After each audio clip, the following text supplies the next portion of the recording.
Assalamualaikum warahmatullahi wabarakatuh.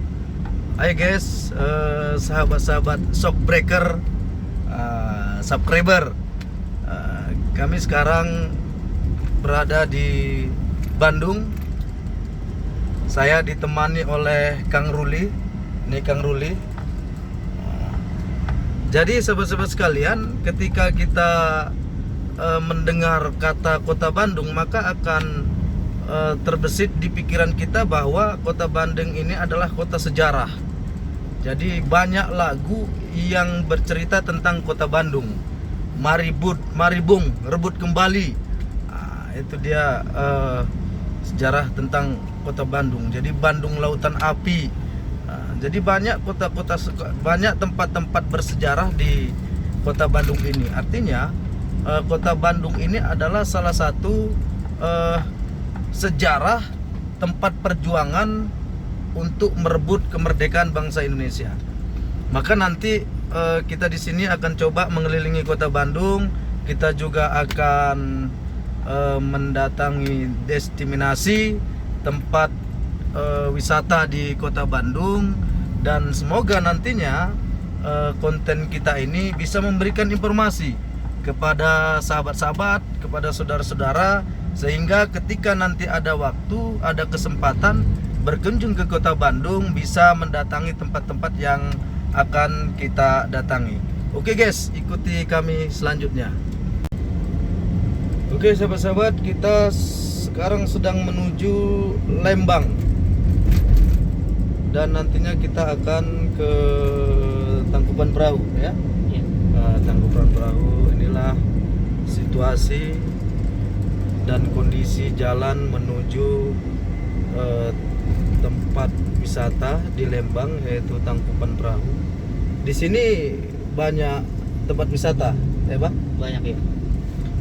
Apa aja namanya Bang tempat wisatanya ini? Ada Orchid Forest, terus Taman Strawberry, masih banyak lagi sih kalau bisa mau dikunjungi. Kayak teater juga bisa berendam. Jadi Lembang ini kita lihat ada bukit-bukit, dan udara di sini sudah terasa dingin. Jadi jalannya juga berkelok-kelok. Oke guys, kita sekarang sudah berada di gerbang Tangkuban Perahu. Itu gerbangnya. Selamat datang di Tangkuban Perahu. Itu dia guys. Nanti kita akan masuk ke dalam. Oke, ikuti terus kami guys. Sahabat-sahabat sekalian, kita sekarang berada pas posisi di Tangkuban Perahu. Ini lokasinya, di balik inilah sejarah di mana kita teringat kisah antara Sang Kuryang dengan Dewi Sumbi, dan terjadinya suka antara seorang putra dengan ibunya. Inilah sejarahnya, dan nanti bisa kita lihat itu kawahnya. Oke, kita ikuti.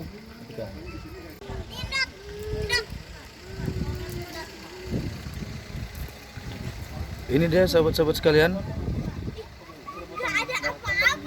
Tangkuban Perahu. Dalam sejarahnya, gunung itulah kapal yang dibuat oleh Sang Kuryang. Jadi ketika Sang Kuryang suka dengan ibunya, dan akhirnya ibunya tahu bahwa Sang Kuryang itu adalah putranya, maka Sang Dewi Sumbi atau ibu dari Sang Kuryang itu memberikan syarat yang menurut Dewi Sumbi, Dayang Sumbi, itu tak mungkin akan bisa dilakukan oleh Sang Kuryang. Maka disuruhlah membuat kolam dengan kapalnya, dengan perahunya. Nah, itu perahu.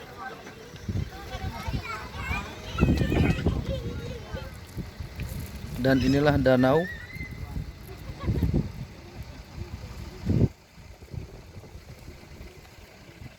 Jadi sebentar lagi ini akan berkabut kalau menurut warga sekitar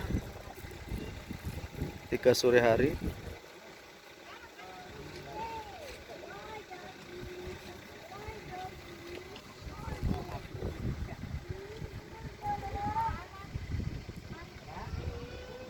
Lalu di sana kita bisa melihat sering digunakan untuk prawedding.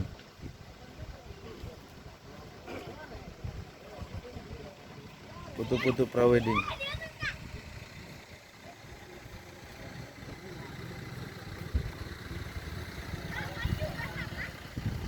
Oke, ini pengunjung.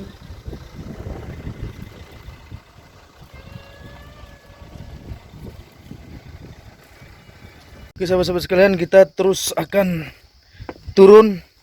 Ini jalan turun tangga, harus berhati-hati karena sangat terjal.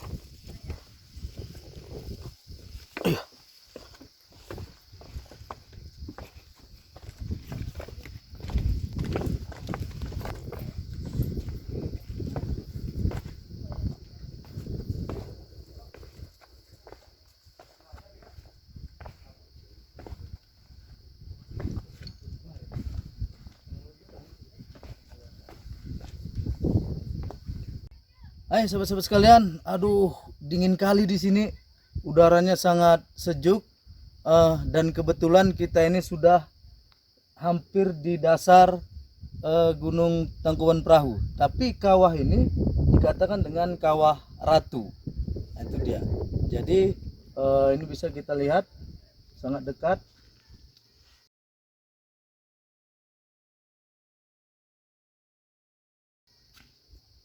Dan di sini hawa belerang itu, bau belerang itu sangat menusuk hidung. Tapi yang jelas di sini sangat asik.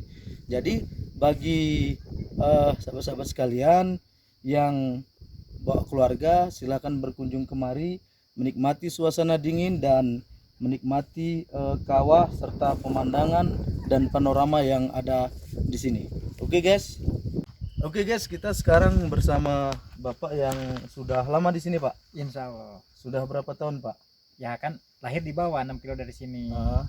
Ya, jadi orang sini lah gitu. Oh, kan. orang sini. Jadi kalau menurut pengetahuan Bapak, bagaimana sejarah dari kawah ini? Oke. Dulu sebelum terjadi ledakan, nama gunung ini Gunung Sunda. Gunung Sunda. Sunda Purba. Nah, Sunda Purba ini tercatat gunung terbesar se-Hindia Belanda, se-Indonesia. Nah, berapa ribu tahun lalu tercatat di musim Bandung, musim geologi Mandala. Nah, di situ tercatat 6.000 tahun lalu Gunung Sunda Purba meledak. Dan ledakan di Gunung Sunda Purba nggak cuma satu kali, tapi sering terjadi ledakan di tahun berikutnya. Nah, karena banyak ledakan, Gunung Sunda Purba terpecah-pecah, terbagi-bagi, berbukit-bukit. Dan bukit yang berbentuk perahu kebalik dinamakanlah Tangkuban Perahu. Bukit yang lain Burangrang, Manglayang, Bukit Tunggul, Bukit Sunda, malah Gunung Wayang juga masih ikut karena Sunda Purba. Nah, seseorang terkesan melihat Tangkuban Perahu dari kejauhan, dari luar, dari jauh. Cakep bener tuh gunung kayak perahu kebalik. Siapa yang tahu? Dia datang ke lokasi ke sini. Setelah nyampe di sini dia melihat setiap yang dia ditulis, dia catat, mendeteksi lah. Nah, setelah terkumpul data yang ada dengan kepandaiannya, dengan imajinasinya, dia bikin kisah. Dan kisah ini sekarang melegenda, Sang Kuryang. Dan dia punya imajinasi dengan seorang anak yang mencintai ibunya, sampai kapanpun gak akan terjadi pernikahan. Nah, itulah imajinasinya. Nah, dan kalau nggak salah 1826 Tangkuban Perahu yang jadi imajinasi meledak. Dan ledakan pertama ini. Nah, dan 1930 orang Belanda datang sini ke Tangkuban Perahu. Orang Belanda pengen memanfaatkan Tangkuban Perahu yang masih hidup di sini, masih mendidih.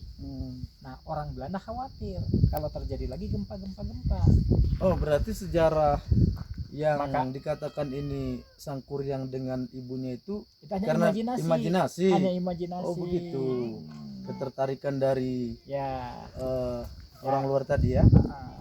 Dan 1930 orang Belanda datang sini ke Tangkuban Perahu. Nah, orang Belanda pengen memanfaatkan Tangkuban Perahu yang masih hidup di sini, masih mendidih. Nah, orang Belanda khawatir kalau terjadi lagi gempa. Maka orang Belanda menyediakan mesin alat mengukur gempa, seismograf. Nah, untuk menyimpan seismograf, orang Belanda cari tempat yang strategis dan mereka menemukan sumber air di atas. Di dekat sumber itu dibangunlah ruangan untuk tempat mendeteksi penyimpanan seismograf bunker lah. Tapi lama kelamaan seismograf dalam bunker di atas nggak berfungsi. Nah akhirnya seismograf dipindah. Nah setelah seismograf dipindah, bunker di atas kosong. Setelah kosong, orang-orang sekarang menghubungkan bunker di atas dan imajinasi tadi. Oh begitu. Dan menghubungkan sumber air dengan imajinasi tadi. Kenapa orang berimajinasi dengan air? Nah, yang namanya air gunung belum terkontaminasi. Yang namanya belum terkontaminasi otomatis punya kadar mineral tinggi. Oh iya iya. Yang namanya mineral tinggi otomatis kalori oke. Dan kalori air bermanfaat untuk kesehatan. Iya iya iya. Cuman sayangnya orang bukan dengan ilmu. Iya, bukan dengan kebesaran Allah. Tapi dengan dongeng, dengan alasan iya. yang sudah muda mana di atas, benet Iya. muda mana ke Iya, atas. Yang jelas sahabat-sahabat sekalian, ini semua adalah desain ilahi. Ya kan, desain ilahi yang keindahannya dan semua ini menjadi iktibar bagi kita bahwa begitu kuasanya Allah Tuhan yang Maha Kuasa dalam penciptaan langit dan bumi, dan ini semua diperuntukkan untuk kita semua. Semoga kita dengan ini semua kita bisa makin meningkatkan rasa syukur kita, rasa ketuhanan kita dengan adanya ciptaan Allah Subhanahu wa taala. Oke, terima kasih Pak. Ya Pak, terima kasih.